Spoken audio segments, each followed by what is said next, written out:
Okay. Option B is if the Iranians don't come to the table and they stay committed to terrorism, to terrorizing their neighbors, not just Israel, but of course their Arab neighbors too, then the economic situation in Iran is going to continue to be very, very bad, and frankly, it will probably get worse. And so what the president has asked his entire team to do, particularly Steve Witkoff and Jared Kushner, is to figure out what are the contours of a potential deal. What are they willing to do? Because militarily, it frankly doesn't matter one way or the other to us. It's fundamentally a question of what does this look like afterwards, and that has been what the negotiations have been focused on.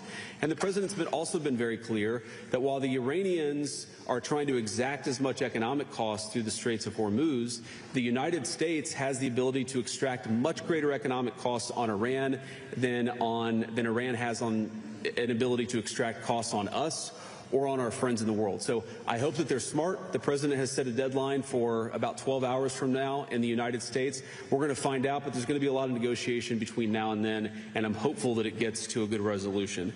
The second question you asked about, is God on our side? Is God on, whose side? I think my attitude towards military conflict has always been to pray that we're on God's side. And my own view is that we're doing this for the right reasons. We're doing this because we don't want a regime that has committed acts of terrorism to have it the world's most dangerous weapon, because that would mean a lot of innocent people dead. I certainly hope that God agrees with the decision that Iran shouldn't have a nuclear weapon, but I'll keep praying about it.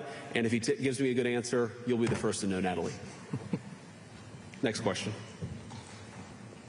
Let's see. I think we have Reuters and AP. Let's do Reuters. Okay, good. I checked my earpiece to see if somebody in my staff would tell me who I should call on, but nobody answered. This is just Hungarian, so go ahead. Thank you, Mr. Vice President. This is Hümeyra Pamuk from Reuters. I have a couple of questions. I do think you have to read that text because we have reporting that the United States is striking some targets in Karg Island. You did say that the military objectives of this war have been achieved. So could you help us understand why the president is still threatening to attack every bridge and every power plant in Iran? You also said that this will wrap up soon, but yesterday in his press conference, when he was asked about a timeline, he did not give a specific timeline, and he had said 4 to 6 weeks, and we're now in week 6. Do you have a specific timeline?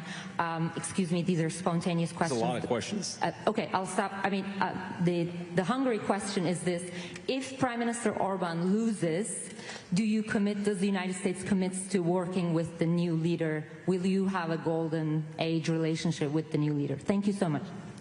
Well, of course, we're going to work with whoever wins the Hungarian election because we love the people of Hungary and it's an important relationship, but Viktor Orban is going to win.